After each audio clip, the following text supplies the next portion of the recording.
Welcome back to Really Haunted Places. Tonight's top 7 ghost stories will take you to haunted places in New Hampshire. Construction on the Mount Washington Hotel began in 1900 and was completed in 1902. The hotel was the largest wooden building in New England and was a pet project of wealthy industrialist Joseph Stickney. Sadly, he had little time to enjoy his creation as he died less than a year after it opened. However, it is not his spirit that is said to haunt the hotel. Instead, it is his wife Carolyn Stickney. Soon after Joseph died, Carolyn remarried, this time taking a European prince as her husband. Carolyn died in 1936, and soon afterwards staff began reporting some very strange things happening around the hotel.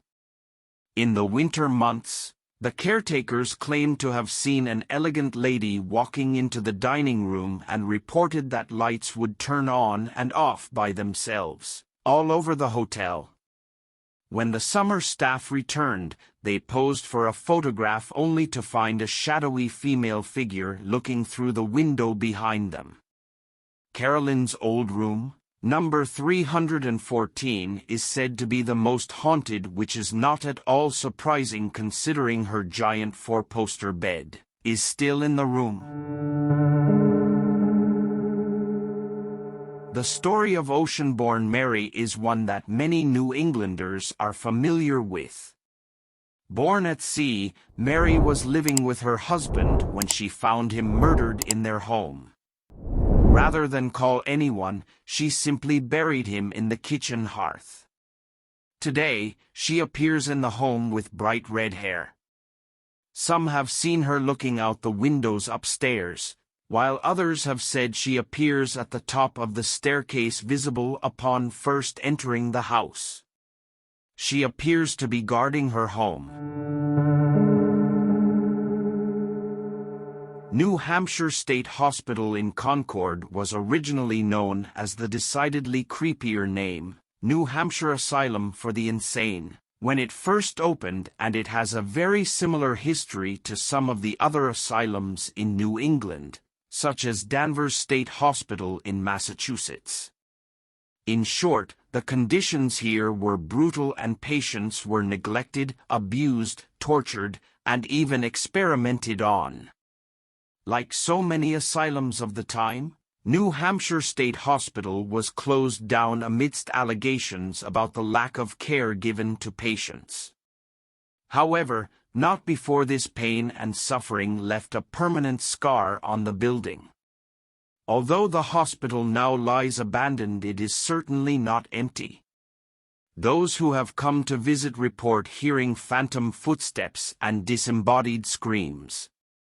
They have encountered cold spots and seen objects pushed off of tables or shelves by unseen hands.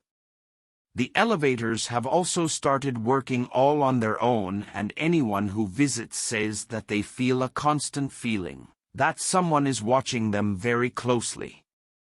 It is not at all surprising that this old asylum is one of the most haunted places in New Hampshire.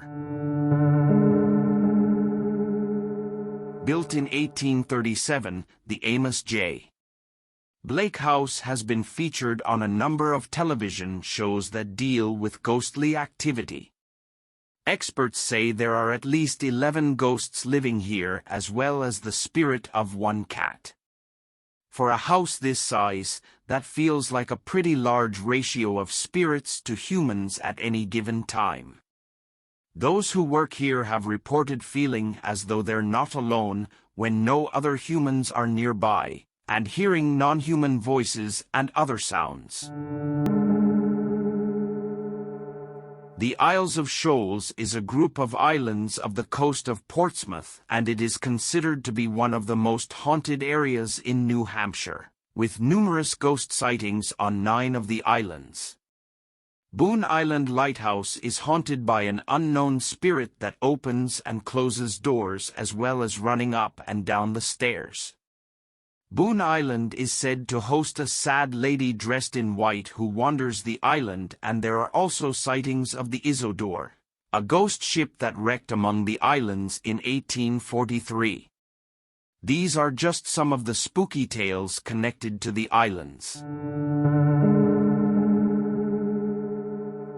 While you can no longer explore the ruins of this castle, the eerie feel of it emanates from just outside. People have said that the clocks inside once began working after long since being out of service.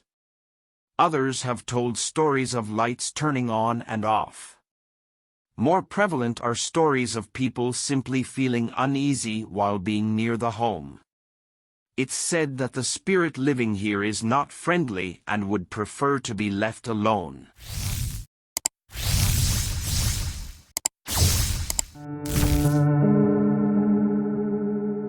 The Hotel Portsmouth occupies a stunning mansion that is more than 135 years old.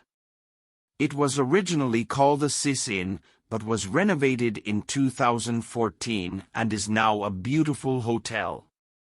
However, it is also incredibly haunted. The hauntings can probably be attributed to some of the mansion's history. Over the years it has served as a private residence, a beauty parlor, a doctor's office, and also a halfway house for mental patients being released back into society. Suite 204, up on the hotel's third floor, is considered a hotspot for a couple of the entities that are believed to be haunting the mansion. They play around with the ice machine, sometimes throwing ice at a guest, and have a habit of locking guests in or out of the room. There is one cheeky male entity who often sneaks up behind maids and grabs their bottoms. Other reported activity includes items being thrown or moved, elevators moving on their own without being called, a rocking chair moving on its own, and guests feeling like someone has climbed into bed with them. I want to thank you for watching. And until then, good night.